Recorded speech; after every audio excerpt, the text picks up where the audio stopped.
We've all seen those quirky Airbnb rules. Don't leave crumbs, recycle your trash. But what if your host told you to never, under any circumstances, look out the main window after dark? Get ready to hear about an Appalachian Airbnb that turned a peaceful vacation into a terrifying game of follow the leader, where the stakes were impossibly high. Elena Rodriguez had been counting down the days for 3 months. The city had drained her, its relentless noise and suffocating crowds leaving her feeling like a husk of herself. When she stumbled across the listing for Whispering Pines Cabin, nestled deep in the North Carolina Appalachians, it felt like destiny. The photos showed a weathered but charming log structure surrounded by ancient trees, their branches creating a cathedral of green that filtered sunlight into golden ribbons. The reviews were sparse but glowing, each praising the authentic mountain experience and the attentive host who respects your privacy. The drive up had been breathtaking, mile after mile of winding mountain roads, each turn revealing vistas that seemed pulled from a painting. Thomas, her boyfriend of 2 years, handled the steering wheel with white knuckles as the roads grew narrower and the civilization grew sparser. They passed maybe 3 other vehicles in the last 40 miles, and the GPS had lost signal 20 minutes ago. Elena clutched the printed directions the host had emailed, the paper now creased and damp from her nervous hands. When they finally pulled up the gravel driveway, the cabin exceeded even the photos. It sat in a clearing surrounded by towering hemlocks and oaks, their trunks thick as car hoods. The structure itself looked like it had grown from the mountain, all dark wood and stone, with a wraparound porch that promised lazy afternoons in rocking chairs. Smoke curled from the chimney despite the warm September afternoon, and Elena felt something stir in her chest. This was exactly what she needed. The key was under the 3rd stone from the left on the porch steps, exactly as promised. As Elena bent to retrieve it, she noticed the stone was different from the others, darker, with strange scratches that might have been writing worn smooth by time. She shook off the observation. Everything old had character, had stories. That was part of the appeal. The interior was cozy without being cramped. Exposed beams crossed the ceiling, and a stone fireplace dominated one wall. The furniture was an eclectic mix of antique and rustic, and somehow it all worked together. Large windows looked out onto the forest on 3 sides, but Elena noticed the main window, the one facing due north, had heavy curtains drawn across it. The fabric looked newer than anything else in the cabin, thick and dark. Thomas dropped their bags by the door and immediately headed for the kitchen. Elena moved to the coffee table, where a leather binder sat prominently displayed. A handwritten note on top read, "Welcome to Whispering Pines. Please review the house rules carefully. Your comfort and safety depend on it. Jay Whitlock, your host." The phrasing struck her as odd. Not your comfort and safety are our priority, but depend on it. She flipped open the binder, expecting the usual litany about respecting checkout times and not smoking indoors. The first page seemed normal enough. Rule 1. Please remove shoes before entering to protect the original hardwood floors. Rule 2. The fireplace is available for use, but please ensure it is fully extinguished before bed. Rule 3. Quiet hours are from 10 p.m. to 7 a.m. out of respect for the wildlife. She turned the page, and the tone shifted slightly. Rule 4. Do not leave any food outside the cabin, even in sealed containers. The local wildlife can be aggressive. Rule 5. If you hear scratching at the doors or windows at night, do not investigate. It is likely raccoons, and they will leave on their own. Rule 6. The main north-facing window must remain covered at all times after sunset. Do not open the curtains or look outside through this window after dark for any reason. Elena read Rule 6 twice. That was specific, oddly specific. She glanced at the heavy curtains, then back at the binder. Thomas emerged from the kitchen with 2 beers, grinning. He had found a local craft brewery sampler in the fridge, another thoughtful touch from the host. "This place is perfect," he said, dropping onto the couch beside her. "What's that?" "House rules. Some of them are a bit strange." Thomas took a long drink and shrugged. "It's the middle of nowhere. Probably just mountain folk being cautious. You know, bears and stuff." Elena continued reading, her unease growing with each line. Rule 7. If you need to go outside after dark, use only the back door. The front porch is not safe at night. Rule 8. You may hear voices in the woods. Do not attempt to locate their source. Do not respond. Do not acknowledge them in any way. Rule 9. The cellar door in the kitchen must remain locked and bolted at all times.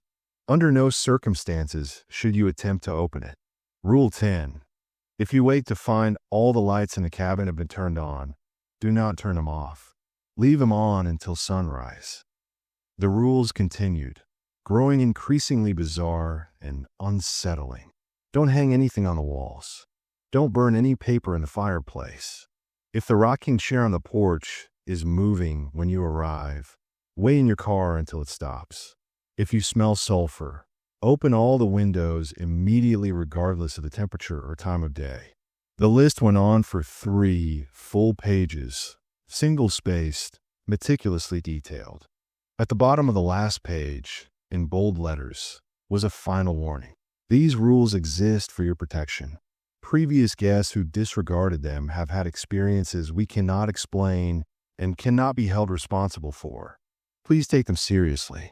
If you feel unable to follow these rules, we strongly encourage you to leave immediately, and we will provide a full refund. No questions asked. Elena's mouth had gone dry. This was insane. This was beyond quirky local superstition. This was the kind of thing you saw in a horror movie right before everything went wrong. She looked up at Thomas, who was scrolling through his phone, oblivious. Or trying to be oblivious. He hated confrontation, hated changing plans. They had paid a deposit, driven 6 hours, and he would argue they should stay. "Thomas, we need to talk about this." He glanced at the binder, and something flickered across his face. Fear? Annoyance? It was gone too quickly to identify. "Elena, come on. It's probably just to scare away the kind of people who would trash the place. You know, make them take it seriously. We're adults. We can follow some rules. Don't look out the main window after dark. Don't respond to voices in the woods. Thomas, this isn't normal. We're in the middle of the Appalachians. Nothing out here is normal by city standards." He reached over and closed the binder, his hand warm on hers. "Look, we're here. It's beautiful. We both need this break. Let's just be respectful, follow the rules, and enjoy our weekend. If anything actually weird happens, we'll leave." "Deal." Elena wanted to argue, wanted to point out that anything actually weird might be too late, but exhaustion weighted her limbs. The drive had been long, and the cabin was undeniably gorgeous. Maybe Thomas was right. Maybe she was being paranoid. She had read too many Reddit horror stories, watched too many episodes of Mountain Monsters. Real life didn't work like that. "Deal," she heard herself say. As if in response, something in the woods let out a long, warbling call that was neither bird nor mammal. It echoed across the clearing, and Elena watched as every hair on Thomas's arm stood straight up. He laughed, but sounded forced. "See? Just wildlife. Creepy wildlife, but wildlife." Elena nodded, but she couldn't shake the feeling that the cabin was watching them, waiting to see if they would keep their word. She glanced back at the north-facing window, at those heavy, dark curtains, and wondered what could possibly be out there that required such an explicit rule. What had the previous guests seen? The sun was already sinking behind the mountain peaks, painting the sky in shades of orange and purple. In an hour, it would be dark. In an hour, those rules would really begin to matter. Elena stood and walked to the window, her hand reaching for the curtain edge before she caught herself. Not yet dark, still safe, still normal. But as her fingers hovered inches from the fabric, She could have sworn she heard something from the other side. Something that sounded almost like breathing. Something that sounded almost like it was waiting. The first night passed without incident, though Elena barely slept. Every creak of the old cabin, every whisper of wind through the eaves, every distant crack of a branch sent her heart racing. Thomas slept like the dead beside her, snoring softly, blissfully unaware or determinately ignorant of the strangeness surrounding them. She had watched the curtains on the north window for hours, half expecting them to billow open, but they remained still and heavy, keeping whatever secrets they held. Morning brought relief and sunlight streaming through the eastern windows. In daylight, the rules seemed almost absurd, the paranoia of the previous evening embarrassing. Elena made coffee in the rustic kitchen, deliberately not looking at the cellar door, which was indeed locked and bolted with hardware that looked far too new and industrial for a quaint mountain cabin. The bolt was heavy-duty steel, the kind you'd use to secure a barn or storage unit, not a basement. Thomas emerged around 9, stretching and yawning. "See? Everything's fine. It's gorgeous out." He moved toward the main window, reaching for the curtain, and Elena's voice cracked like a whip. "Don't." He froze, hand inches from the fabric. "Elena, it's daylight. The rules said after dark. The rules said it must remain covered at all times after sunset. It didn't say anything about opening it during the day." She moved to the binder, flipping it open, needing to be sure. She read Rule 6 again, her finger tracing the words. "At all times after sunset." It doesn't technically say we can open it during the day, but it doesn't say we can't either. Thomas's expression softened into the patient look he used when he thought she was being irrational. "You want to spend the whole weekend staring at a closed curtain? What's the point of those big windows if we can't use them?" He had a point. Elena felt ridiculous, but the knot in her stomach wouldn't loosen. "Fine, but if there's anything weird out there, anything at all, we close them immediately." Thomas pulled the curtain back with a dramatic flourish, letting morning light flood the room. The view was spectacular. The north side of the cabin faced a steep drop-off, the ground falling away into a heavily wooded ravine.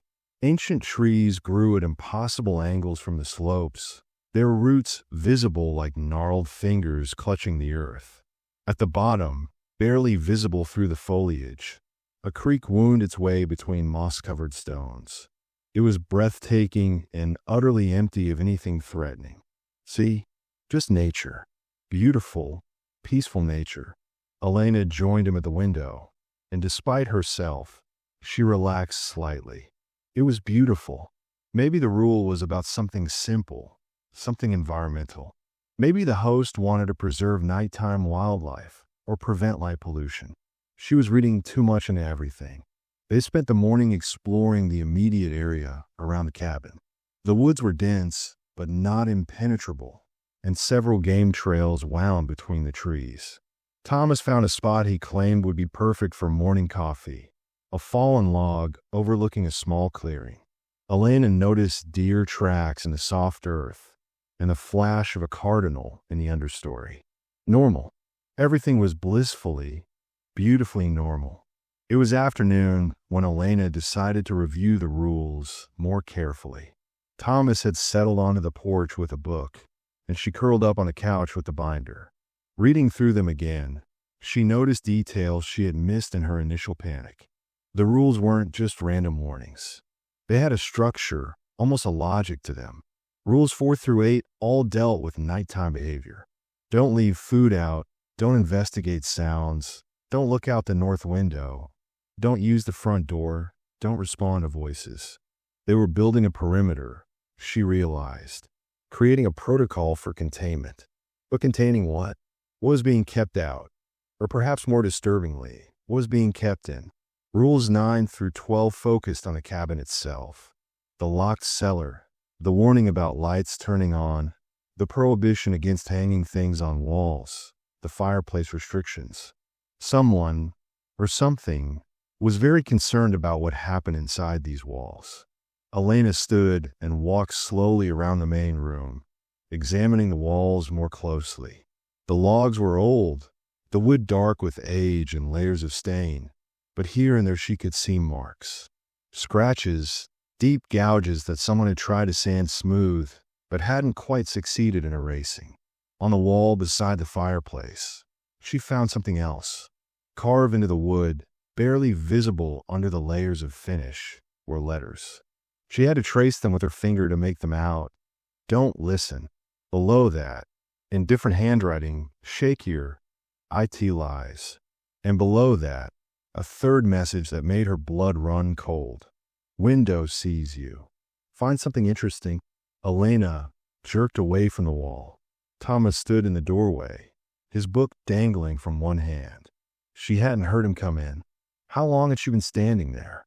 There's writing on the walls, carved into the wood. Warnings. Thomas moved closer, squinting at the marks. Probably from decades ago. This cabin's got to be, 70 years old? 80? Could be anything. Kids, bored renters, who knows? Thomas, people don't carve what lies into walls for fun. No, they carve it for drama. Look, I know this place is weird. I know the rules are excessive. But we're here, we're safe, and honestly, kind of adds to the atmosphere. It's like staying in a haunted house, except we know it's all just stories. He wrapped his arms around her from behind, resting his chin on her shoulder. Let's make dinner. There's a grill on the back deck. We can cook those steaks we brought, open some wine, and actually enjoy this place. Please. Elena wanted to enjoy it. She wanted to relax into his embrace and laugh about the creepy rules and the mysterious carvings. She wanted this to be the peaceful getaway they had planned. But as Thomas led her toward the kitchen, she glanced back at the north window. The curtains were still open, the view serene and empty. Yet she couldn't shake the feeling that if she stared long enough, she would see something staring back. Dinner preparation was a welcome distraction. They marinated the steaks, chopped vegetables, and argued playfully about whether the potatoes needed more garlic. Thomas opened a bottle of red wine, and Elena felt the tension in her shoulders finally beginning to ease. This was what they needed. This was why they came. The sun was setting when Thomas carried the steaks outside to the grill. Elena followed with the vegetables and nearly collided with him in the doorway. He had stopped dead, staring at something on the deck. The rocking chair, the same one from the rules, the one you were supposed to wait for if it was moving, was rocking gently back and forth. There was no wind. The air was perfectly still. That's just momentum, Thomas said, but his voice had lost its casual confidence. Someone probably bumped it earlier, and it's still going. Elena checked her phone. They had been inside for over an hour preparing dinner. No rocking chair maintained momentum for that long. She watched it swing back and forth, a slow, measured rhythm that seemed almost purposeful. Back and forth, as if someone invisible sat there, taking their time, in no hurry at all. The rules said to wait until it stops, Elena whispered. Thomas set the plate of steaks down on a side table inside and pulled out his phone, recording the chair. If we wait, we won't have dinner before dark. And I'm not staying up all night because of a rocking chair. He strode forward onto the deck, making a point of walking right past the chair. Elena held her breath, but nothing happened. Thomas reached the grill, started it up, and turned back to her with a triumphant grin. See? It's fine. Just a chair. The chair had stopped rocking. It had stopped the instant Thomas stepped onto the deck, as if whatever force had been animating it had simply withdrawn, content to wait. Elena felt her appetite vanish entirely, but she forced herself to bring out the vegetables. They would eat. They would pretend everything was normal. And then, as soon as the sun fully set, she would make absolutely certain every single rule was followed to the letter.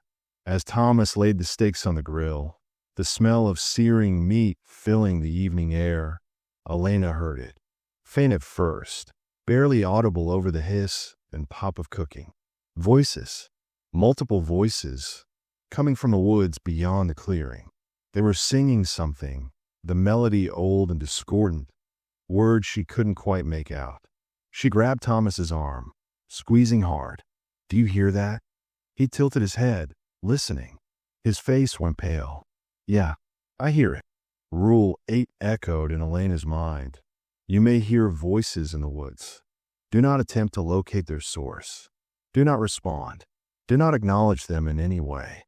The singing grew louder, closer, and Elena realized with growing horror that it wasn't coming from the woods anymore. It was coming from directly beneath the deck they were standing on.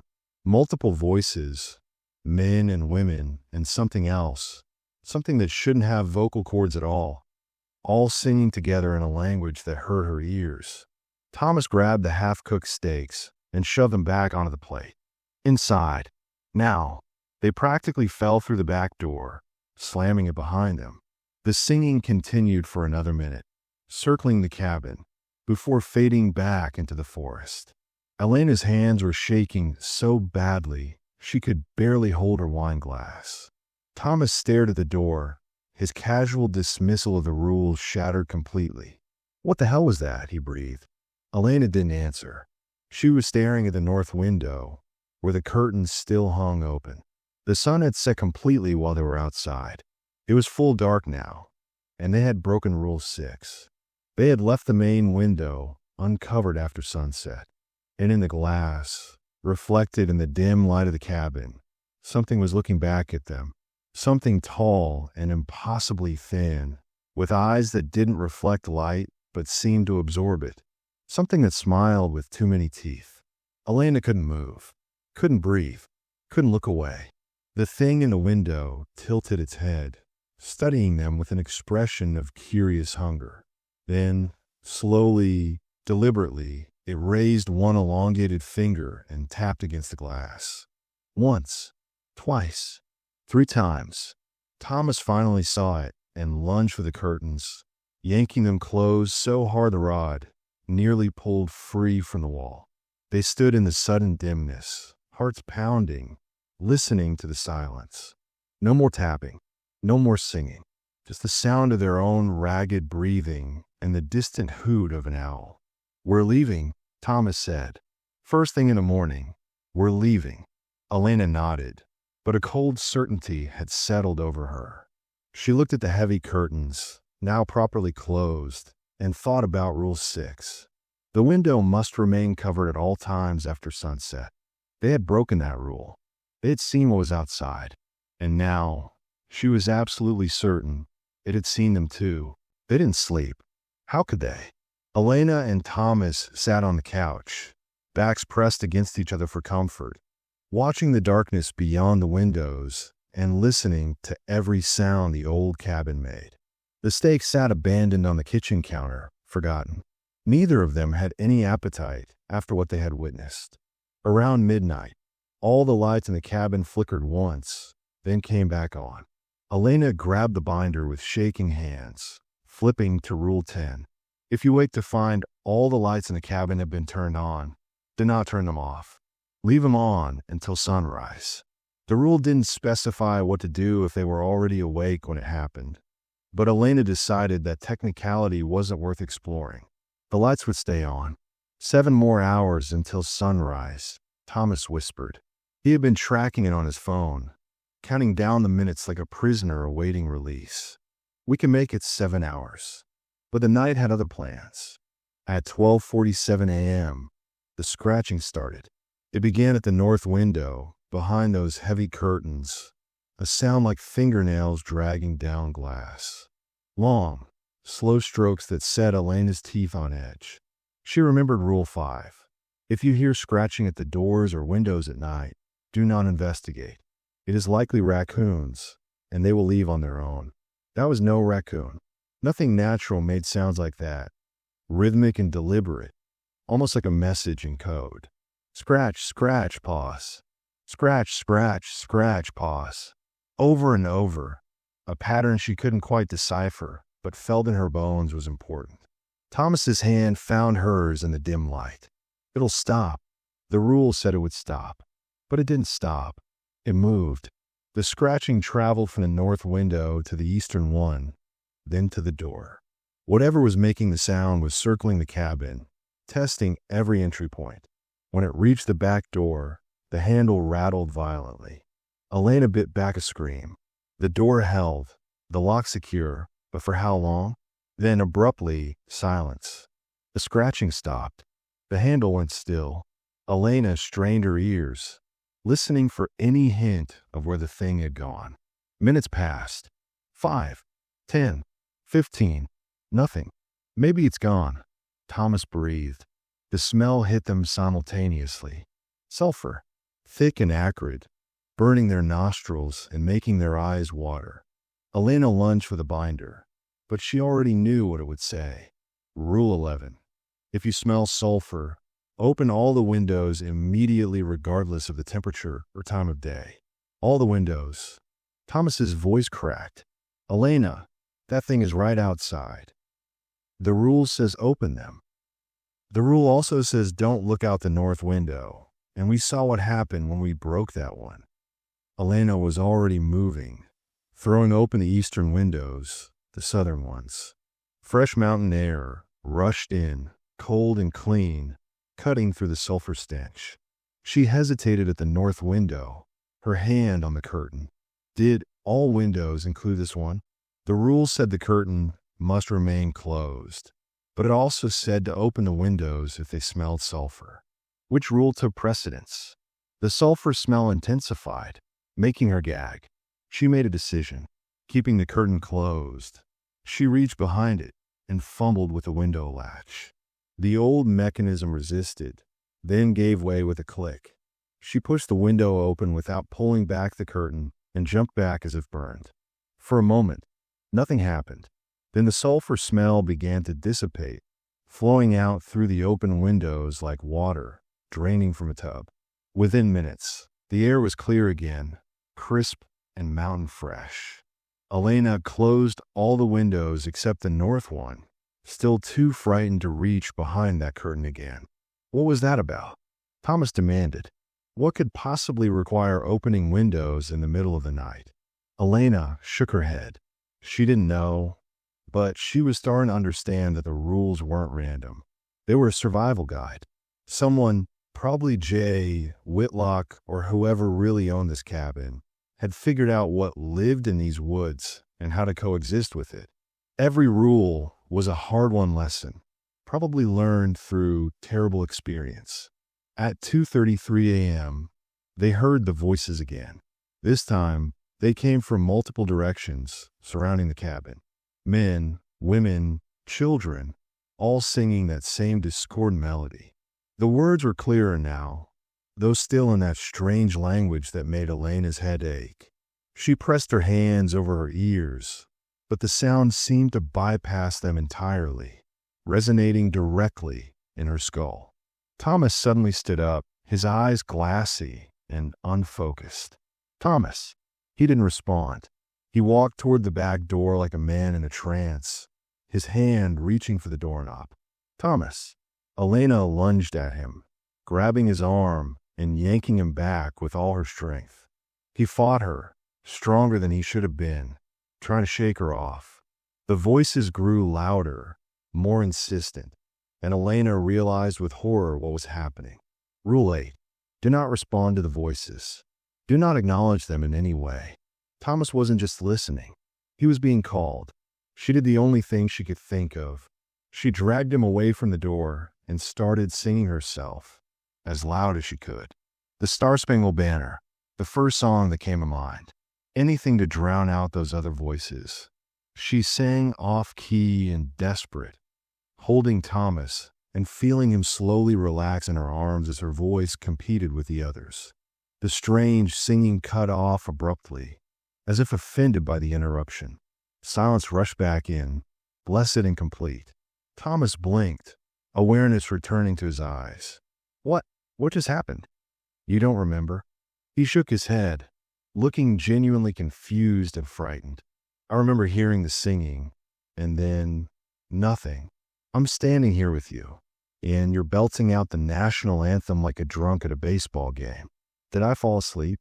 Elena almost laughed, the sound borderline hysterical. You try to go outside, to go to them. The color drained from his face. No, No, I wouldn't. I would never.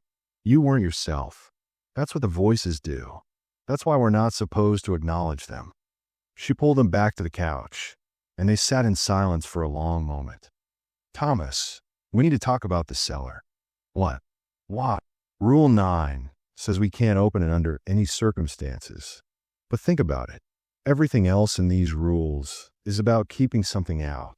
The cellar rule is about keeping something in. What if whatever is down there is the reason for all of this?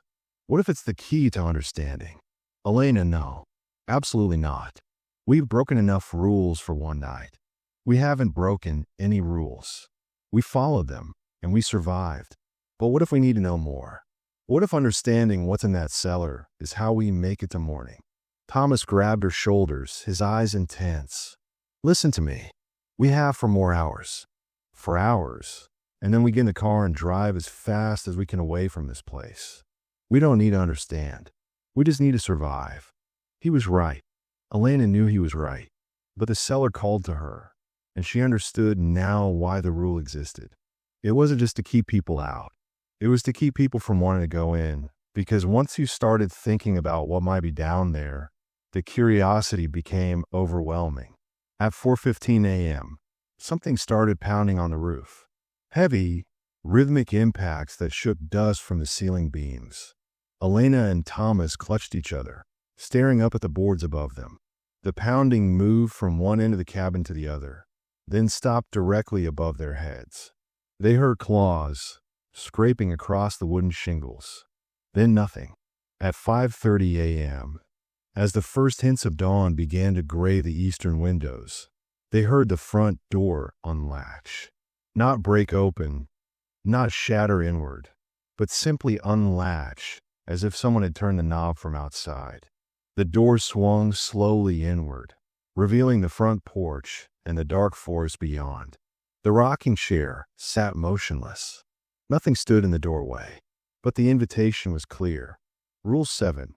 If you need to go outside after dark, use only the back door. The front porch is not safe at night. Thomas moved before Elena could stop him. He ran to the front door and slammed it shut, throwing the deadbolt. His breath came in ragged gasps as he backed away from it, staring at the wood as if it might explode inward at any moment. How did it open? I locked it. I know I locked it. Elena had no answer. She looked at the north window, where the curtain remained drawn, but the window itself was still open from when she'd released the sulfur smell. Dawn was coming, but they weren't safe yet. Sunset had brought the first wave of strangeness. What would sunrise bring?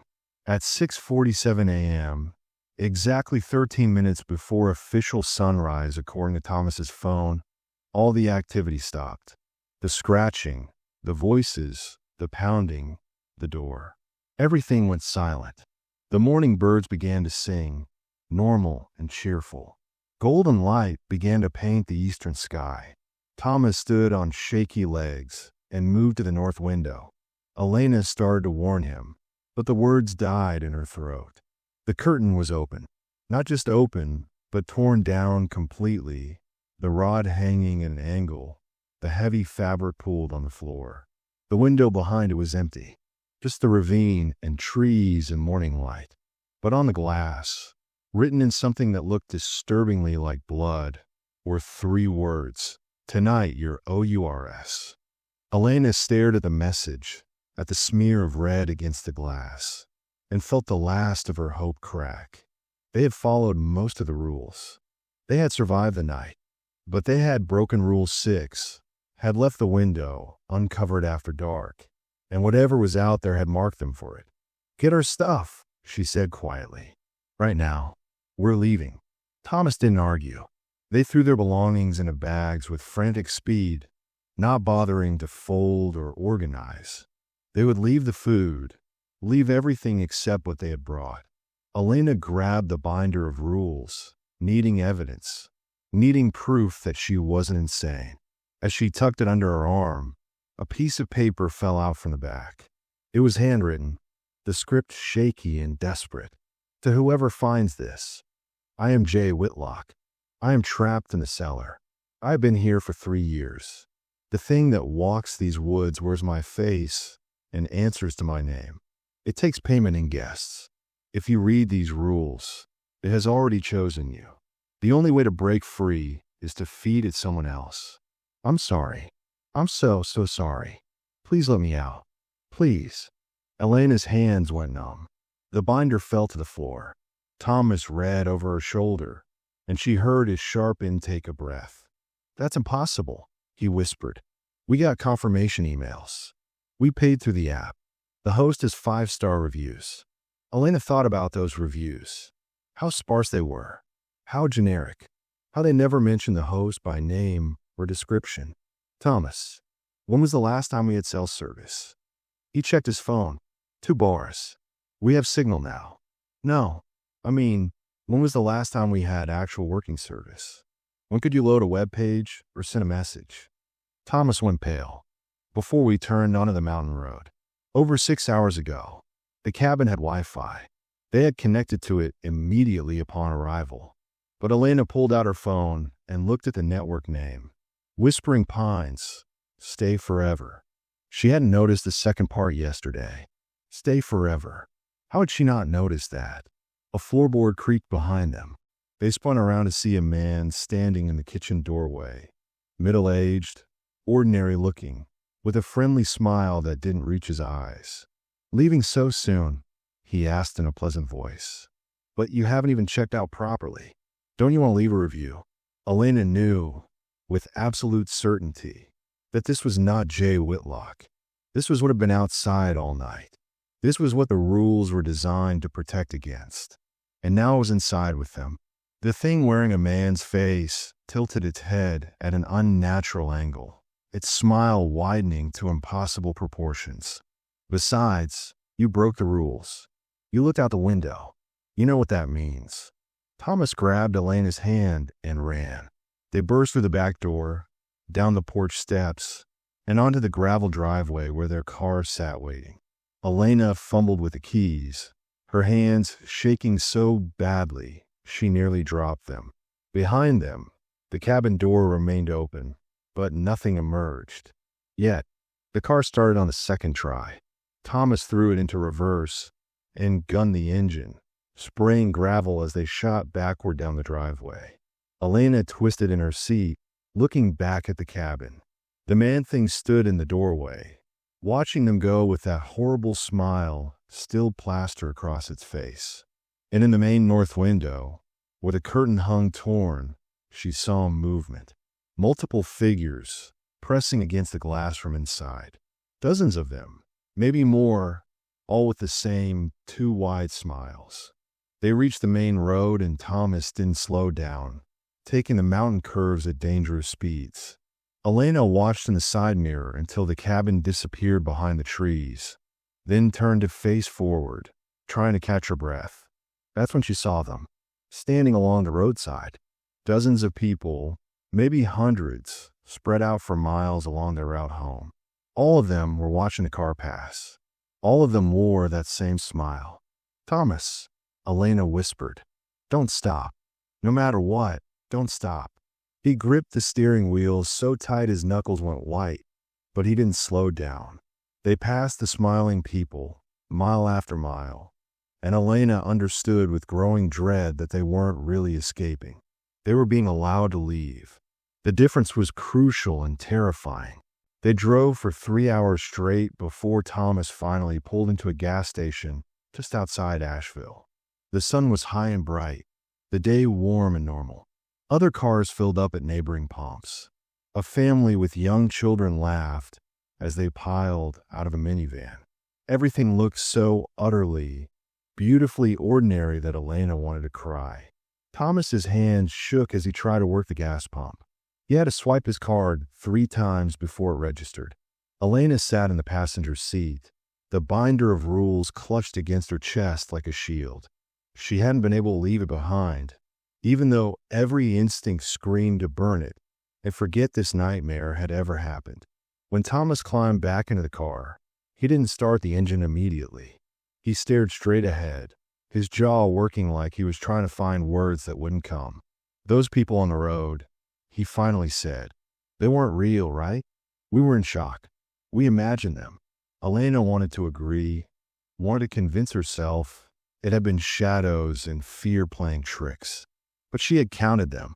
43 people standing along the roadside in the early morning light, all facing the same direction, all wearing identical expressions of hungry anticipation. I don't know what they were, but they were there. We need to report this. Police, FBI, someone. There's a person trapped in that cellar. That note said 3 years, Elena. 3 years. The thought had been eating at her since they fled. Jay Whitlock, the real one, locked in darkness beneath that cabin while something wore his identity and lured victims into the woods. How many others had there been? How many had followed the rules and survived? And how many had broken them and never left? She pulled out her phone, finally with solid service, in search for Whispering Pines cabin. The listing was still active. 5-star rating. 14 reviews.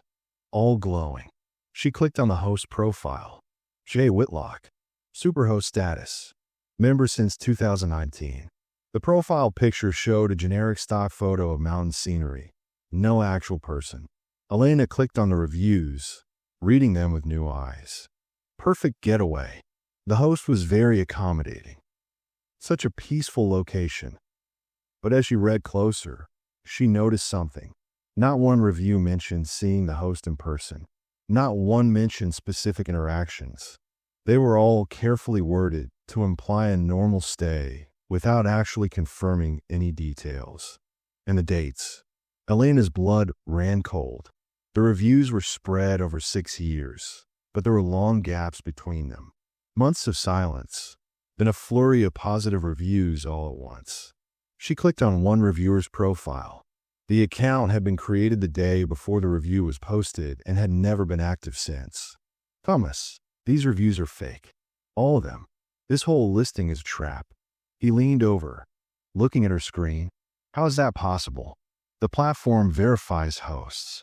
They have insurance, background checks, the whole 9 yards. I don't know, but look at this. She showed him the pattern, the fake accounts, the suspicious timing.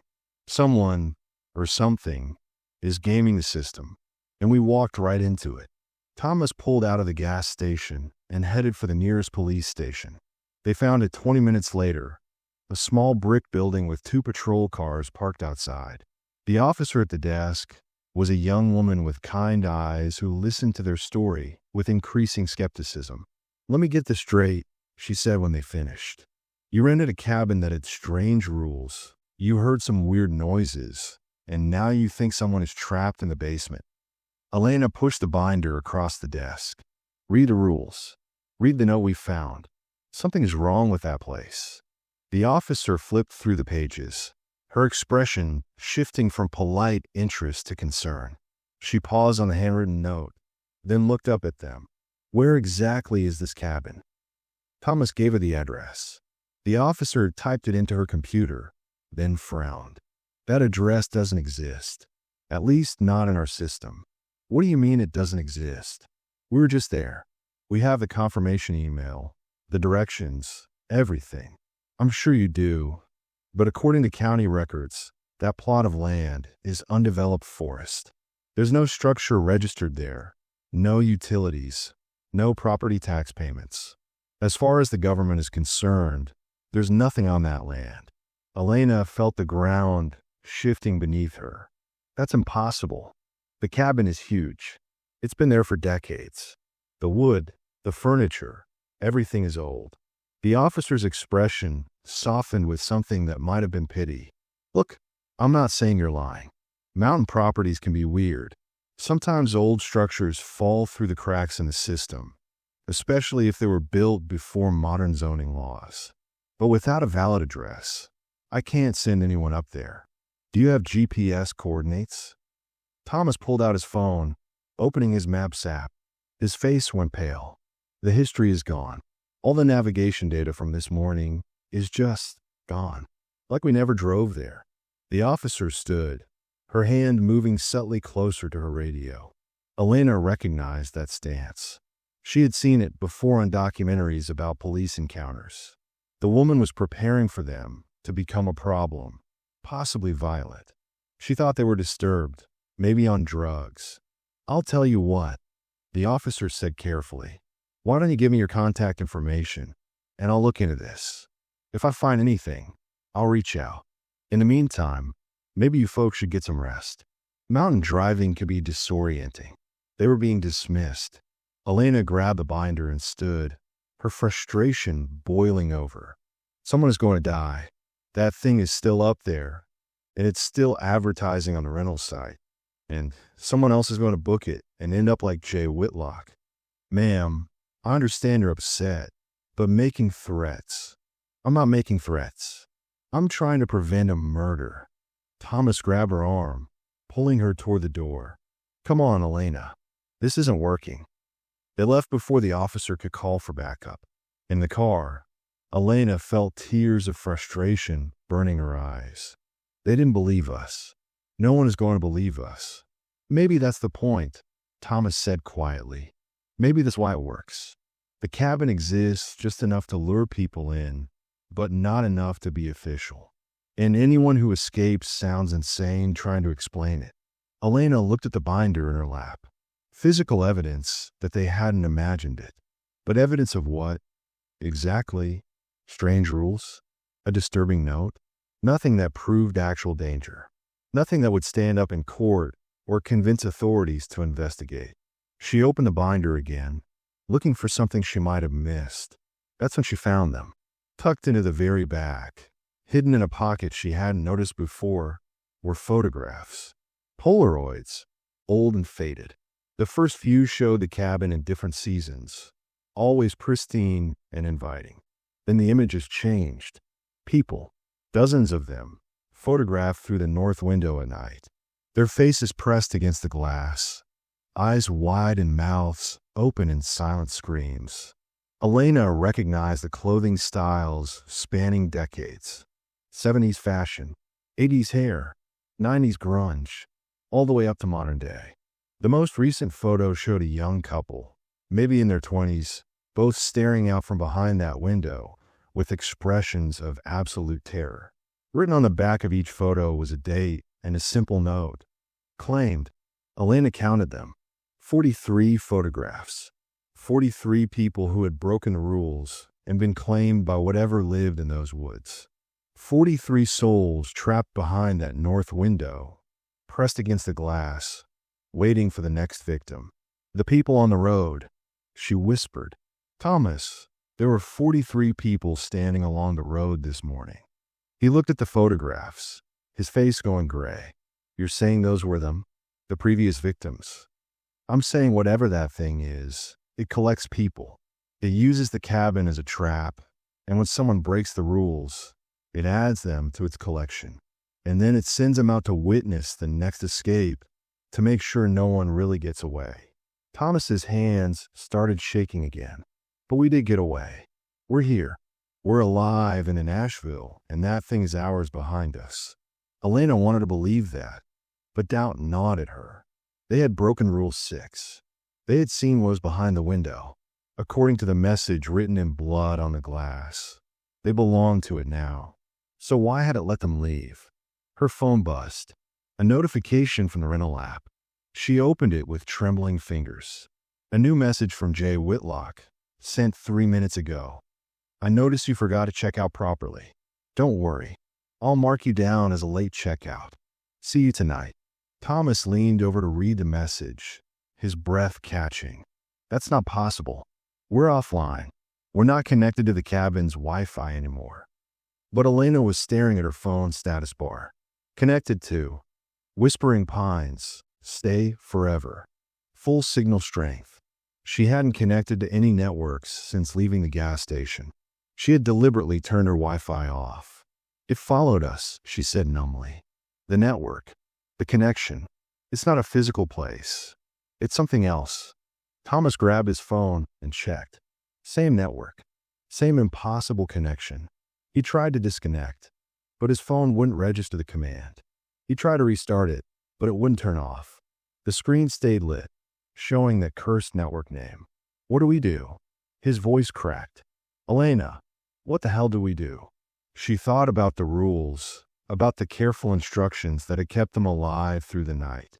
Someone had written those rules. The real Jay Whitlock, probably, during his first days trapped in that cabin, figuring out how to survive before the thing caught him and locked him away. The rules were protection, but they were also a roadmap.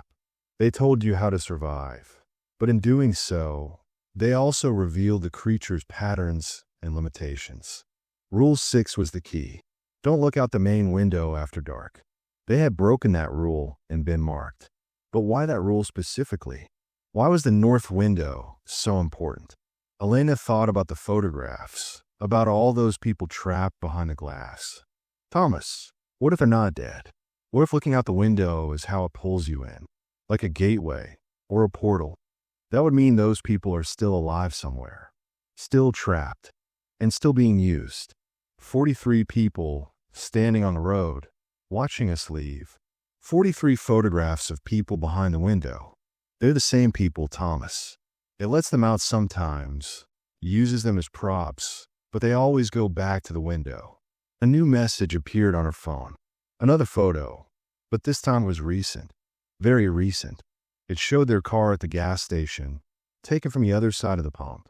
They hadn't seen anyone near them, hadn't noticed anyone taking pictures. The message read, "You look so thirsty. Did the gas station water taste good? You really should read all the rules, not just the scary ones." Rule 23. Do not consume anything that did not come from the cabin's kitchen. What's offered freely is never free. See you at sunset. Elena's mouth went dry. She thought back to the gas station, to Thomas coming back with 2 bottles of water he had purchased inside. They had both drunk deeply, grateful for something normal and clean after the night's horrors. She pulled up the binder with shaking hands and flipped to the end of the rules section. There were more rules than she had realized, continuing on to pages she hadn't read in her initial panic. Rule 23. Do not consume anything that did not come from the cabin's kitchen. What's offered freely is never free. Anyone who eats or drinks outside the property while under contract will be bound permanently to the grounds. Under contract. Thomas read over her shoulder. What contract? We didn't sign anything. But Elena was thinking about the booking confirmation, about the digital agreement they had clicked through without reading. The terms and conditions that nobody ever reads. What if that had been the contract? What if by booking the cabin and spending even one night there, they had agreed to something far more binding than a simple rental agreement? She tried to remember the exact wording, but she had clicked through so quickly, eager to secure the perfect mountain getaway. Standard stuff, she had assumed. Cancellation policies and liability waivers. But what if hidden in that digital fine print had been something else? Something that made them property of Whispering Pines once they crossed the threshold? Thomas was frantically scrolling through his email, looking for the confirmation. He found it and opened the attached terms of service. Page after page of dense legal text, exactly like every other rental agreement. But at the very end, in a section labeled Special Property Conditions, was a paragraph that made Elena's blood freeze. By accepting these terms, the renter acknowledges that Whispering Pines operates under special historical covenant. All guests become temporary stewards of the property and accept responsibility for maintaining its traditions. Failure to honor property guidelines may result in permanent stewardship reassignment. The property retains right of reclamation for all stewards past and present. This agreement survives checkout and termination of rental period. Permanent stewardship reassignment, Elena repeated. It means we become part of the property, part of what it collects. That can't be legal. No contract can. This isn't about legality, Thomas. This is about something old and wrong that's found a way to exist in the modern world. It's using our technology, our systems, our assumptions about how things work. We thought we were booking a vacation rental. We were actually signing ourselves over to something that's been hunting in those mountains for God knows how long. The sun was beginning its descent toward the western horizon. Elena checked the time. 4:47 p.m. Sunset was at 7:03. They had just over 2 hours before darkness fell. And according to the rules, night was when the creature had the most power. Another message appeared. 2 hours and 16 minutes until sunset. You can run, but the contract follows. You can hide, but I'll know where you are. You're connected now. You're mine. Unless. The message paused, and Elena waited with held breath for the rest. Unless you fulfill the contract terms. Bring me a replacement. Someone new, someone willing, someone who signs of their own free choice. Then your debt is paid. Then you're free. The choice is yours. See you soon. Elena stared at the words, horror and temptation warring in her chest. They could be free. All they had to do was trick someone else into taking their place. Lure another victim to that cabin and its terrible rules. Pass the curse along like a chain letter made of flesh and fear. No, Thomas said firmly, seeing the expression on her face. Absolutely not. We're not doing that to someone else. Then what do? It knows where we are. It's connected to us through our phones somehow. When the sun sets, what's going to stop it from coming to get us? Thomas looked around the parking lot where they had pulled over to read the messages. Normal people going about normal days. None of them had any idea that monsters were real, that ancient things still hunted in the mountains, that a simple vacation rental could steal your soul. We go back, he said quietly. What? We go back to the cabin. We find a real J. Whitlock in that cellar. Maybe he knows how to break this. Maybe that's why he's been kept alive, kept trapped. He figured out something important, something the creature doesn't want anyone to know. Elena thought about the cellar, about Rule 9 that forbade opening it under any circumstances. If the rules were designed to keep people safe, why would they forbid rescuing someone? Unless the rule wasn't about keeping the person reading them safe. Unless it was about keeping J. Whitlock contained. What if that's what it wants? She asked. What if the whole point is to make us go back, make us open that cellar, and whatever happens when we do is worse than being claimed? Thomas had no answer to that. They sat in silence, watching the sun sink lower, watching their time run out. Elena's phone buzzed again, but this time it wasn't a message. It was a calendar notification. An event had been added to her schedule. Final checkout. Whispering Pines Cabin, 7:03 p.m. Attendance required. She hadn't added that event. Neither had Thomas, whose phone chimed with the same notification. The creature was counting down, making sure they knew exactly how much time they had left. 2 hours to decide. Sacrifice someone else. Go back and face whatever was in that cellar. Or wait for darkness and hope they could survive what came for them. Elena looked at the photographs again, at all those terrified faces pressed against the window. 43 people who had probably faced the same choice. 43 people who had chosen wrong. She thought about J. Whitlock's note, about his desperate plea to be freed. 3 years in darkness. 3 years of being used as bait. His identity stolen. His life erased. What if he wasn't the first? What if there had been others before him? An endless chain of property owners trapped and replaced, each one leaving rules behind for the next victims. There has to be another way, she said. Something we're missing. Some loophole in the contract or the rules or whatever dark magic this thing operates under. Thomas pulled up the terms of service again, reading through every word carefully. Elena opened the binder, going through each rule one more time, looking for anything she might have overlooked. That's when she found it. Rule 37, nearly at the very end of the list. In the event of genuine emergency requiring early departure, contact property management immediately. Failure to provide notice results in automatic contract extension. Proper checkout procedure must be completed regardless of circumstance. Proper checkout procedure, Elena read aloud. Thomas, we never checked out. We just ran. What if that's why it still has a hold on us? He looked up from his phone. You think it's that simple? We just need to go through some formal checkout process. I think these things have rules just like we do. Old things, traditional things. They operate on contracts and procedures and specific conditions.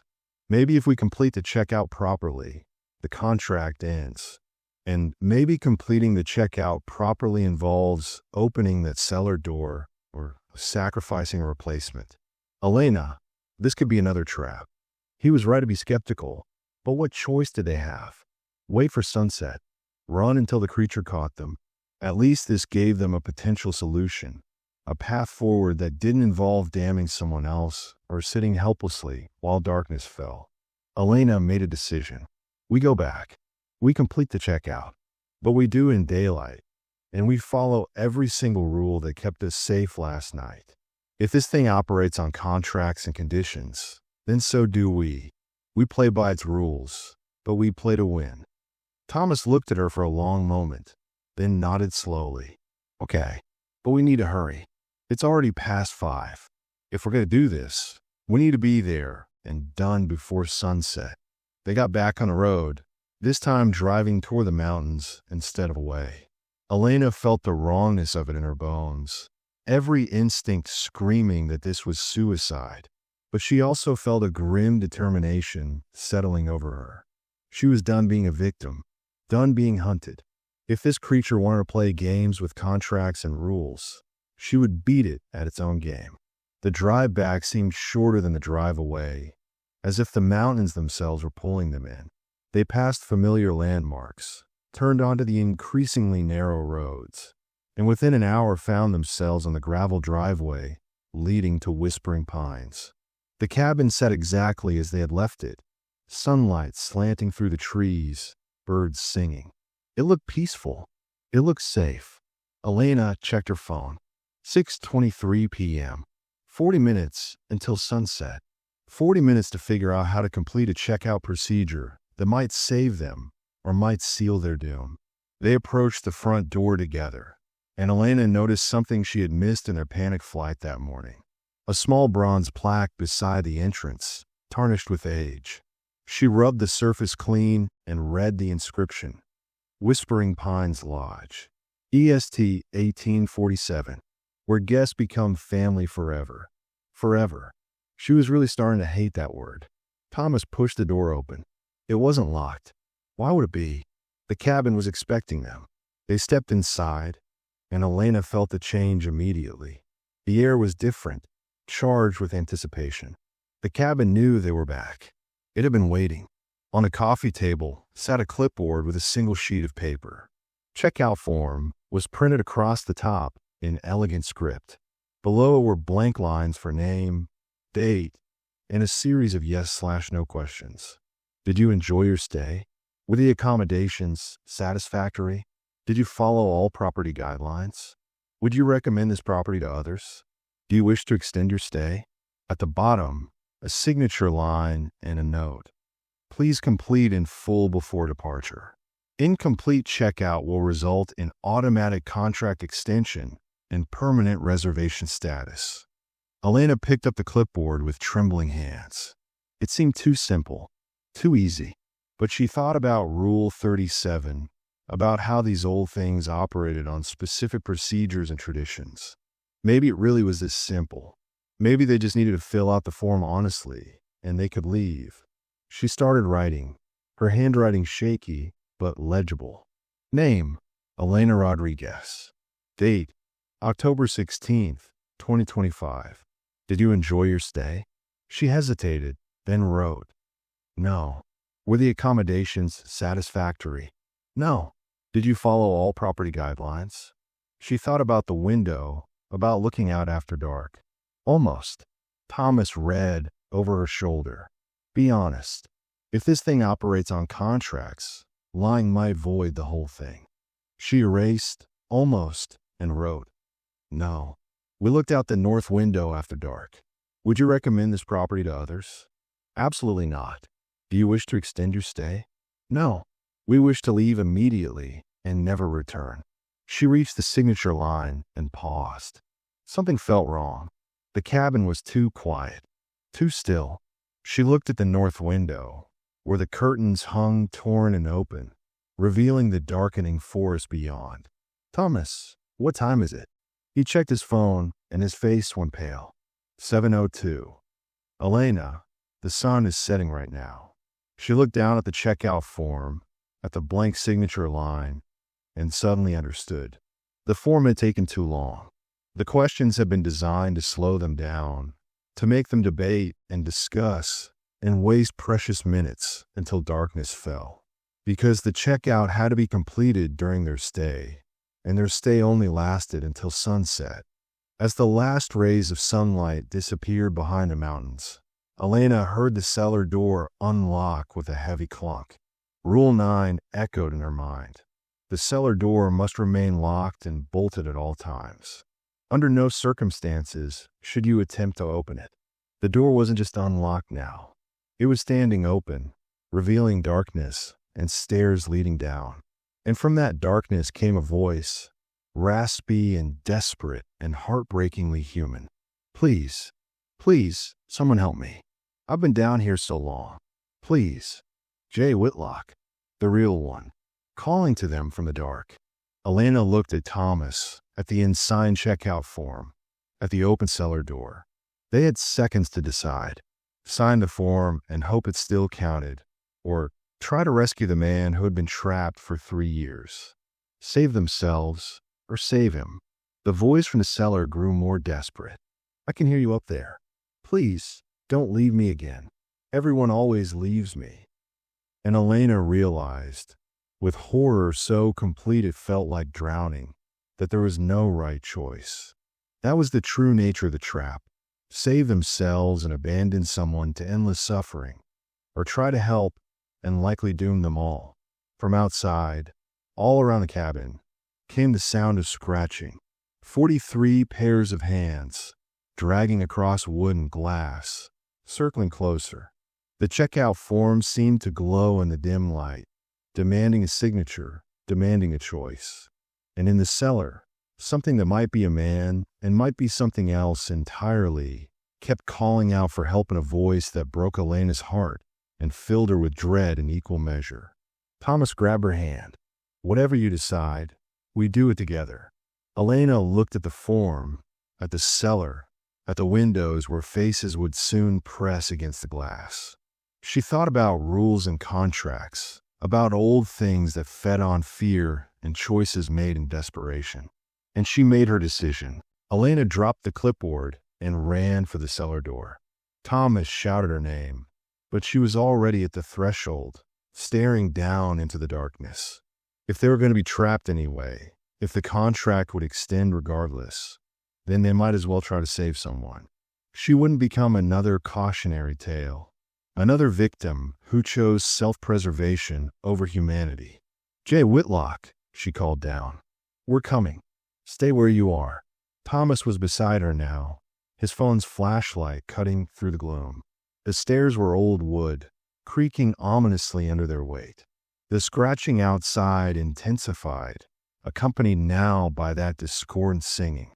The 43 were gathering, sensing that the end was near. The cellar was larger than Elena expected, stretching beyond the footprint of the cabin above. The walls were stone, damp and covered in the same strange carvings she had seen upstairs. But these were more elaborate, covering every surface in densely packed script. She recognized some symbols from the rules, from the warnings, all woven together in a pattern that made her eyes hurt to follow. At the far end of the cellar, illuminated by Thomas's flashlight, sat a man. He was thin, almost skeletal, with a beard down to his chest and eyes that gleamed with desperate hope. He wore the remnants of what might have once been camping clothes, now little more than rags. "You came," he whispered. After all this time, someone finally came. Elena approached cautiously. "Are you Jay Whitlock?" "The real one." "I am. Or I was. I'm not sure what I am anymore. It's been so long." He tried to stand, but chains held him in place. Heavy iron shackles around his ankles, bolted to the stone floor. "You have to get me out. Before it comes back. Before midnight." Thomas examined the chains. They looked ancient, the metal pitted with rust, but the locks were modern. Heavy padlocks that would require bolt cutters or keys. Where are the keys? The thing that wears my face has them. It's always had them. I've been here since I bought this place. Try to make it into a real rental property. I found the carvings, started researching the local legends. That's when it came for me.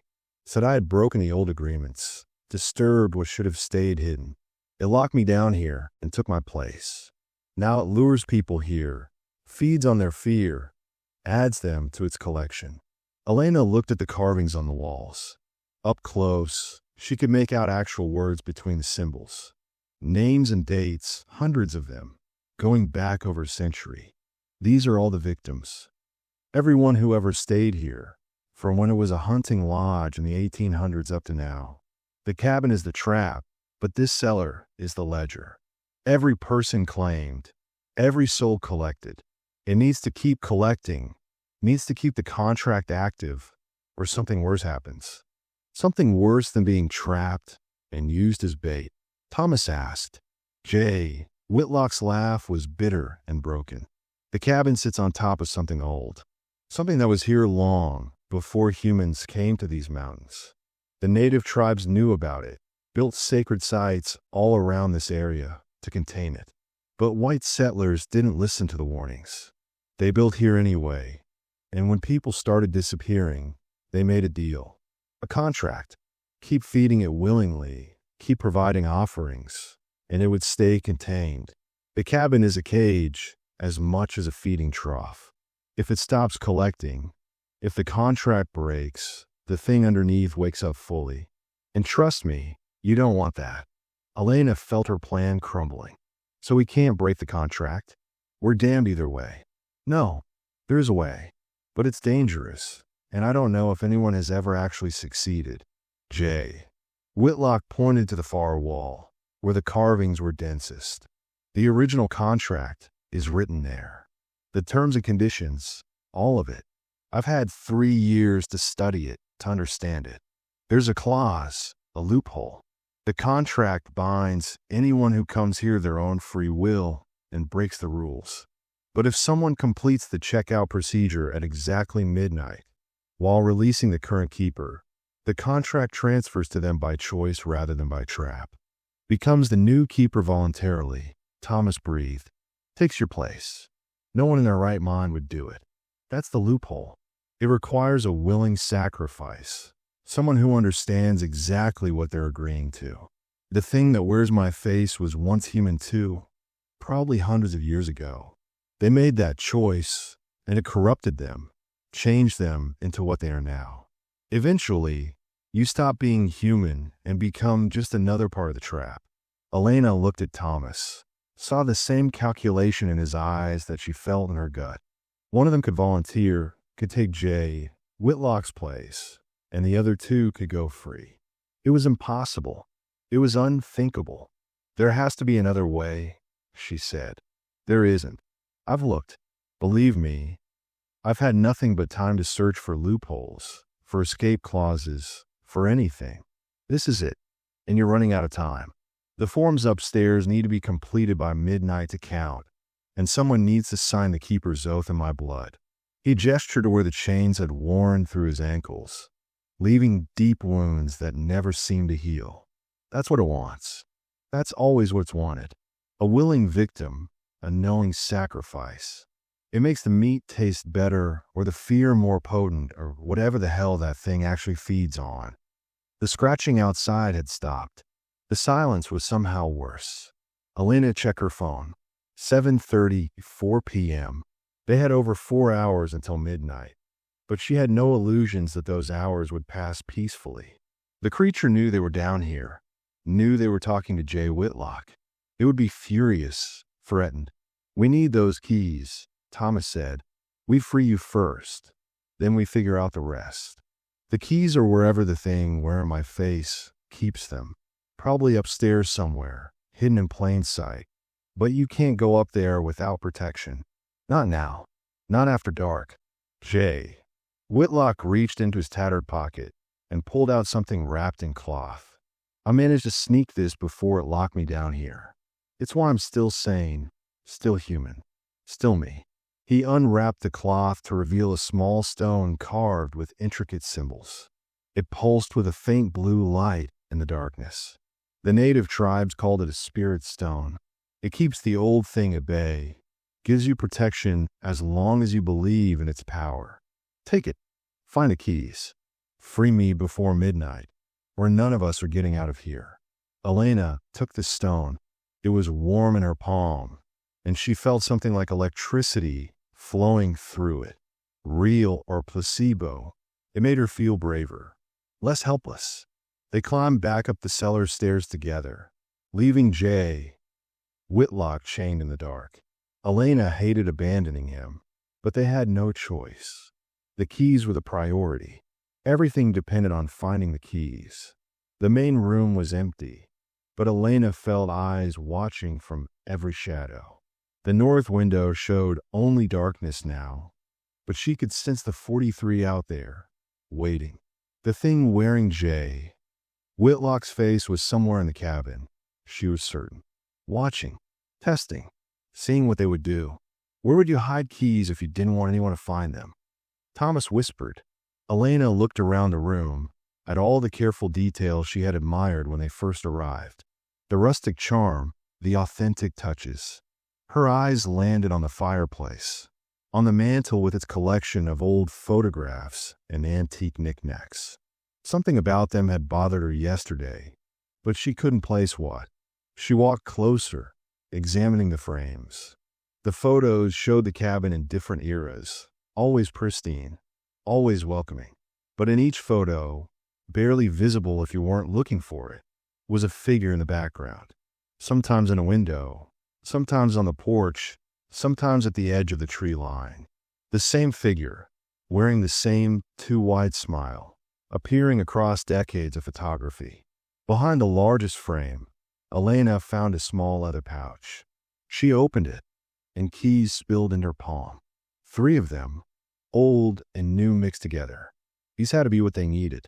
Got them, she started to say, but the words died as every light in the cabin went out at once. Rule 10.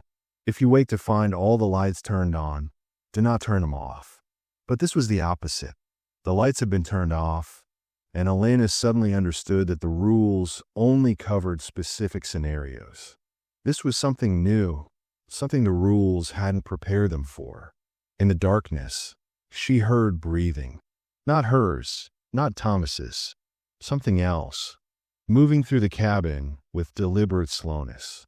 The spirit stone in her other hand pulsed brighter, and in its blue glow she saw it. The thing wearing Jay Whitlock's face stood in the kitchen doorway, but it wasn't bothering with the human disguise anymore. It was tall, impossibly tall, its limbs too long and jointed in too many places. The face was still recognizable as the man from the photos, but stretched wrong, the smile extending past where any human mouth should end. Its eyes were black pits that seemed to contain entire galaxies of nothing. "Give me the keys," it said in a voice like rocks grinding together. "You don't understand what you're freeing. You don't know what he's become down there." Elena backed toward the cellar door, Thomas moving with her. "He's still human, still himself. He told us everything." The creature laughed, and the sound made Elena's teeth ache. Did he? Did he tell you what happens to a human mind after 3 years in total darkness? Did he tell you what I've been feeding him? Did he show you what's growing beneath his skin? Doubt crept in. What if Jay Whitlock had been corrupted? What if freeing him was exactly what the creature wanted? But the spirit stone pulsed warm in her hand, and she remembered his eyes. Desperate, yes. Broken, absolutely. But still aware. Still fighting. "You're lying," Elena said. "That's what you do. Rule 8 says don't acknowledge the voices because they lie. You're just another voice, another liar." The creature's smile widened impossibly further. "Oh, clever girl. You think you understand the rules. But the rules were written by someone who spent 3 years learning how this place works. Someone who wanted future victims to have just enough information to make terrible choices. Tell me, Elena, did you ever wonder why Jay Whitlock would leave a binder of rules that would keep you alive, but trap you here forever. Why not just warn you away entirely? Thomas's grip on her arm tightened, because he wanted us to survive long enough to find him, to free him, or because he wanted you to survive long enough to become willing sacrifices. 3 years is a long time to plan, a long time to perfect a trap within a trap. The creature took a step closer, and Elena felt the temperature in the room drop. I've been a keeper for 143 years. I know every variation of this game. The desperate prisoner, the brave rescuers, the willing sacrifice. It always ends the same way. Someone signs the oath. Someone takes the chains. The contract continues. Elena looked at the keys in her hand, then at the cellar door. Every instinct screamed confusion. Trust Jay. Whitlock or trust the creature. Both were trapped in their own way. Both had reasons to lie. The only truth she could rely on was the spirit stone, warm and pulsing in her palm, and the fact that the creature was afraid. If freeing Jay, Whitlock was what it wanted, it wouldn't be trying so hard to stop them. Thomas, get to the cellar. I'll hold it off. With what? A stone and hope. With whatever I have to. The creature lunged faster than anything that size should move. Elena thrust the spirit stone forward like a weapon, and blue light exploded outward. The creature shrieked, a sound that shattered one of the windows, and recoiled. Its skin smoked where the light touched it, revealing something underneath that wasn't flesh at all, but writhing darkness held in a human shape. Go! Elena shouted. Thomas ran for the cellar, keys clutched in his fist. The creature turned to follow, but Elena kept the stone raised, keeping herself between them. The light was fading, she realized. The stone's power wasn't infinite. She could feel it draining, responding to her will, but consuming itself in the process. From the cellar came the sound of locks opening, chains falling away. Then Jay Whitlock's voice, weak but triumphant. I'm free. After 3 years, I'm finally free. The creature rounded on Elena with pure hatred in those empty eyes. You've doomed yourself. Doomed all of us. Do you know what happens when a keeper is freed before the contract transfers? Do you know what wakes up? The cabin began to shake. Not like an earthquake, but like something enormous was stirring beneath it. The floorboards bulged upward in places, with splintering. From the cracks came a smell worse than sulfur, worse than death. It was the smell of something that had been buried for centuries, something that should have stayed buried forever. Thomas emerged from the cellar with Jay, Whitlock leaning heavily against him. The freed man looked even worse in the blue light, his skin gray and papery, his eyes sunken. But there was intelligence there, awareness. He saw Elena and the spirit stone and nodded with grim understanding. You figured out the stone's true purpose. Good. We're going to need it. He turned to the creature. Hello, William. Been a long time since we talked face to face. The creature, William, apparently snarled. You were supposed to stay down there. That was the agreement. That was the only thing keeping it asleep. No, Jay Whitlock said. What keeps it asleep is the contract itself, the willing feeding, the careful collection. But there's another clause, isn't there? One you never told me about when you chained me down there. The contract can be ended, at the cost of releasing what's underneath. You'll kill everyone for miles. Hundreds will die. Or the thing underneath will finally be forced to face the modern world. Sunlight, steel, people who don't believe in old magic anymore. Jay. Whitlock straightened, drawing strength from somewhere despite his weakened body. I found the original contract, William. I found the names of the tribal elders who made the first binding. They didn't trap it here to protect the settlers.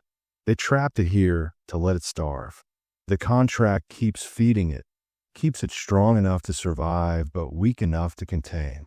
Without the contract, without the fear in the souls, it weakens. Eventually it dies. Elena understood now. That's why the rules exist. Not to keep people safe, but to keep them afraid. to generate the exact kind of terror that thing feeds on. And if we break the contract, if we refuse to sign the oath, it has to face reality. No more victims, no more fear, just whatever power it has left. Jay, Whitlock looked at her, but it's going to be angry first. It's going to try to take as many of us as it can before it weakens. We need to get out of this cabin before it breaks through the floor. The bulging floorboards cracked open, and something like a tentacle made of shadow and teeth emerged. William the creature dove at them, no longer trying to talk or negotiate, just desperate to stop what was happening. Elena thrust the stone forward again, and this time the light exploded with enough force to throw the creature backward through the north window. It shattered in a spray of glass, and Elena heard the 43 outside begin to wail. They ran for the back door. Jay, Whitlock moving faster than should be possible for someone so weakened. Thomas reached the door first and threw it open, revealing the dark forest beyond. The singing started immediately, that discordant melody rising from all directions. Don't listen, Jay, Whitlock shouted over the noise. It's trying to trap you one last time. Keep moving. They burst out into the night, running for the car. Behind them, the cabin was tearing itself apart. The floorboards exploded upward, the walls bulged outward, and something vast and terrible began to emerge from the ground beneath. Elena risked one look back and immediately wished she hadn't. It was enormous, ancient, a thing of darkness and hunger that had been old when the mountains were young.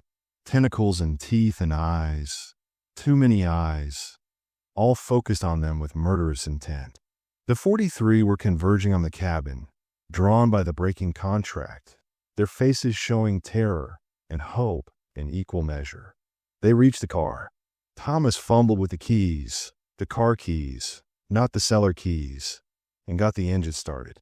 Jay, Whitlock collapsed in a back seat, and Elena jumped in beside Thomas as he gunned the engine. The driveway had never seemed so long. Behind them, the cabin imploded as the thing beneath fully emerged. The sound it made was beyond description, beyond comprehension. It was rage and hunger and centuries of imprisonment all given voice at once. But as they reached the main road, as the cabin disappeared behind the trees, Elena felt the connection break. The Wi-Fi network disappeared from her phone. The calendar notification vanished. The oppressive weight that had been pressing on her chest since they arrived simply evaporated. They drove for an hour before anyone spoke. Jay, Whitlock finally broke the silence, his voice hoarse but more stable. It's done. The contract is broken. Without a willing keeper, without the continuous feeding, the entity will weaken. It might take years, but it will eventually fade. The cabin will be investigated, maybe torn down. The land will heal. What about the 43? Elena asked. The people behind the window. Without the contract binding them, they'll be released. Whether they're still sane, still themselves, I don't know. But they're free to try to find their way back to their lives. He leaned forward, and Elena could see tears on his face. You saved me. You saved all of them. And you may have saved hundreds more who would have been lured there in the years to come.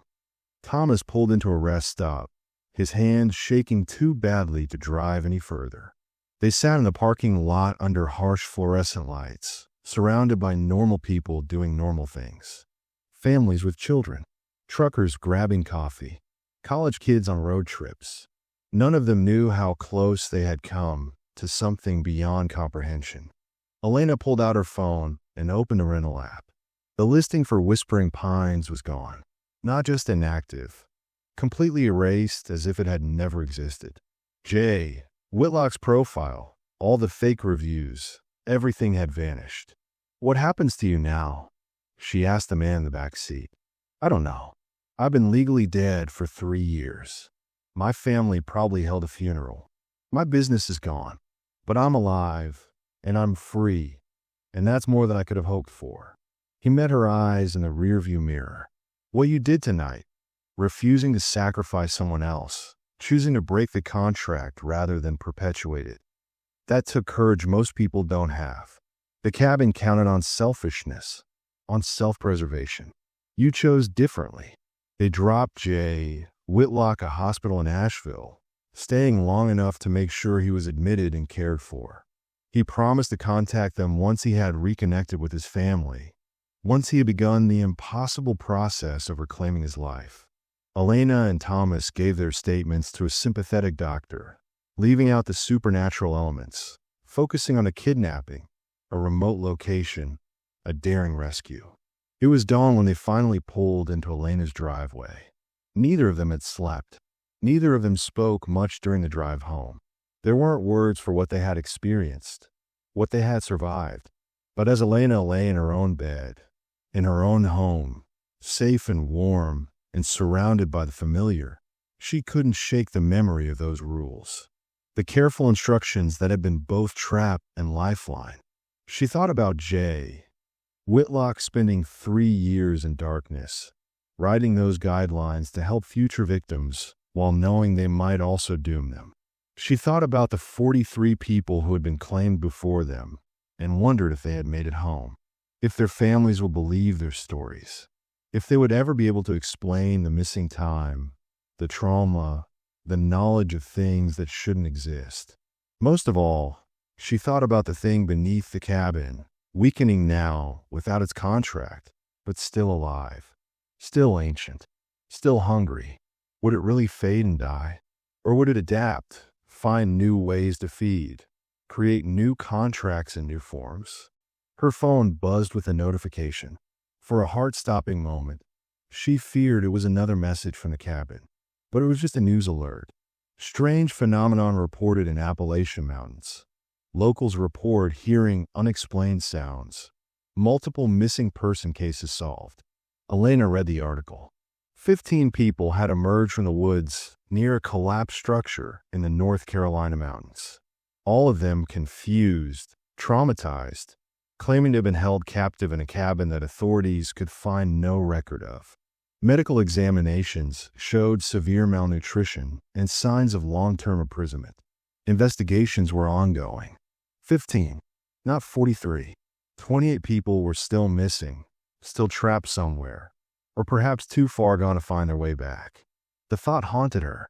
She opened her laptop and started writing. Everything that had happened, every detail she could remember. The rules, the creature, the contract, the choice they had made. If Jay Whitlock had left a record to help future victims, she could do the same. Not rules for survival within the trap, but a warning to stay away entirely.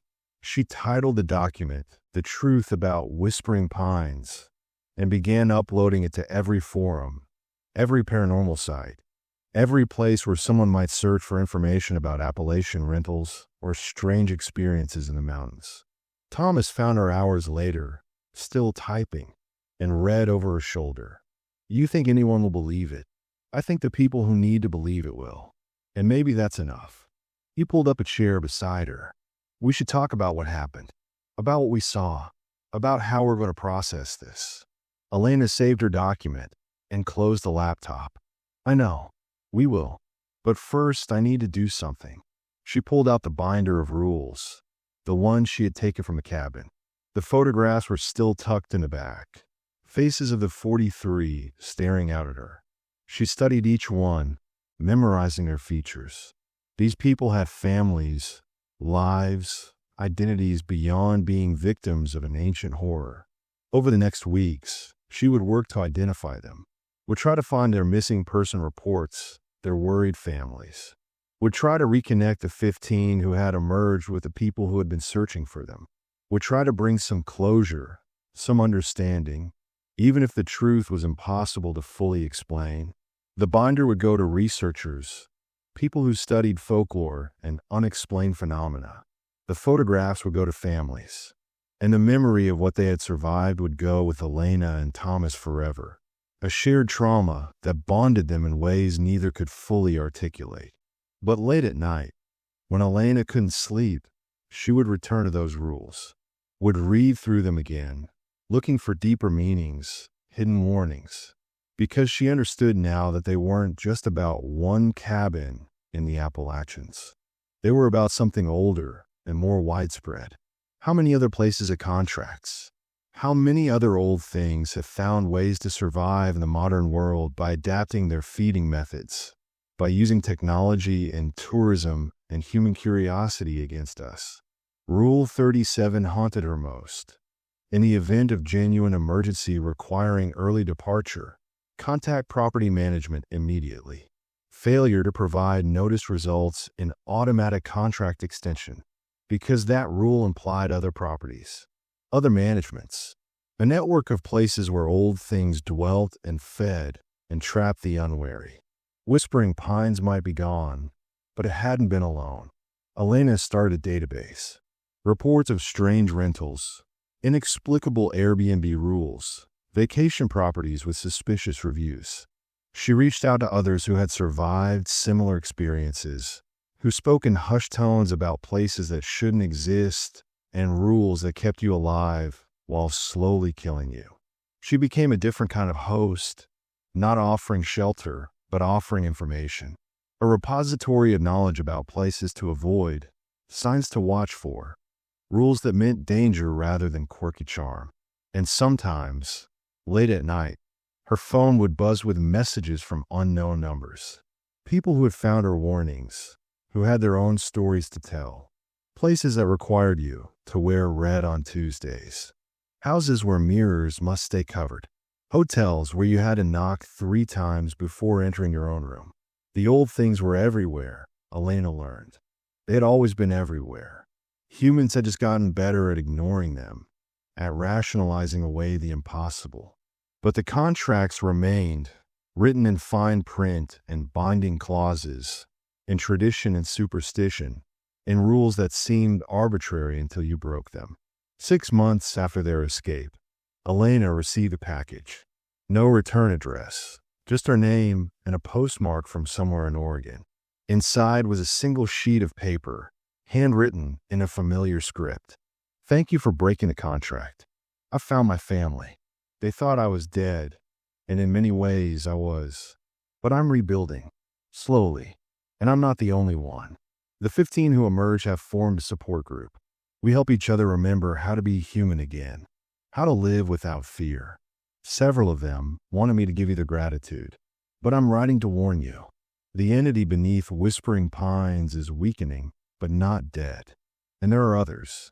I've spent the last months researching, following threads I found in the cellar carvings. There's a network, Elena, properties across the country, maybe the world, all operating on similar contracts, all feeding similar entities. Someone needs to catalog them. Someone needs to warn people. You started that work, and it's important. But be careful. These things don't like being exposed. They'll fight back. I've enclosed coordinates for 3 other locations I've verified. Study them. Learn their patterns. And whatever you do, don't visit them personally. That's how they get you. That's how they've always gotten us. Stay safe. Stay vigilant. And remember, the best way to survive a trap is never to step in it in the first place. J. Whitlock. Elena looked at the coordinates scribbled below the message. 3 more places. 3 more entities. And if J. Whitlock had found 3 in 6 months, how many more are out there? She thought about the Appalachian cabin, about the rules that had kept them alive just long enough to escape, about the choice they had made to break the contract rather than feed it, about the 28 people who hadn't emerged from the woods, who might still be trapped in whatever came after the cabin's destruction. And she made a decision. She would catalog them all. Every cursed rental, every haunted hotel, every property with rules that meant more than they seemed. She would build a database, a warning system, a way for people to check before they booked that perfect mountain getaway or that too-good-to-be-true beach house. Because the old things were patient. They would always be patient. They had time measured in centuries while humans had only years. But humans had something the old things didn't. The ability to share information, to learn from each other's mistakes, to build on each other's knowledge. One by one, they would expose these places. One by one, They would starve the entities by cutting off their food supply. It would take time. It might take generations, but it was possible. Elena opened her laptop and added J. Whitlock's coordinates to her database. Then she posted a new warning on her site. 3 new locations identified. Do not visit. Do not book. Do not even search for them unless you're prepared for what you might find. Within hours, she had responses.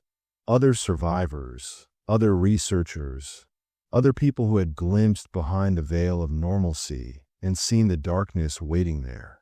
They shared their own locations, their own stories, their own rules that had kept them alive. The database grew, the network expanded, and slowly, carefully, humanity began to fight back against things that had hunted in shadow for millennia. But late at night, when Elena finally closed her laptop and tried to sleep, she could still hear them. The voices in the woods, singing their discordant melody. The scratching at windows that shouldn't be scratched. The rocking chair moving with no wind to move it. The rules had kept her alive, but they had also marked her. She had looked out the north window after dark. She had seen what was behind the glass. And sometimes, in her dreams, she was back in that cabin, back in that moment of choice, back at the checkout form with an assigned line waiting for her signature. And in those dreams, the voices whispered the truth she tried to ignore during waking hours. You can warn others. You can catalog the dangers. You can build all the databases you want. But you broke a contract, Elena Rodriguez. You free to keep her before the debt was paid. And that kind of thing doesn't just go away. The contract might be broken, but the rules remained.